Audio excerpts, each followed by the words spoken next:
Монгол Улсын боловсролын сургуулийн бие тамирын сургууль. Монгол Улсын боловсролын сургуулийн бие тамирын сургууль нь Монгол Улсын бие тамир спортын салбарт дээд боловсролтой мэргэжилтнийг 1955 оноос бэлтгэж эхэлсэн төрийн өмчийн сургууль юм аа.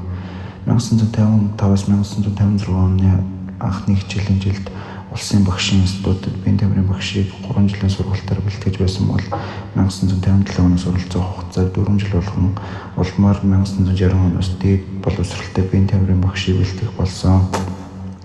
Энэхүү 60 гаруй жилийн хугацаанд Монголын спортын төвхөн дэх баялаг түүхийг хамтдаа бүцэлцээр ирсэн. Бие тамирын сургуулийн үеийн багш оюутан төгсөгчдийн дундаас төрөн гарсан Монгол Улсын хөтөлбөрийн Баатар ардын багш, спортын авиа тамирчин, спортын багш, дасгалжуулагч, олимпиадын агуулгаараа бид бүхэн үргэлж бахархдаг билээ.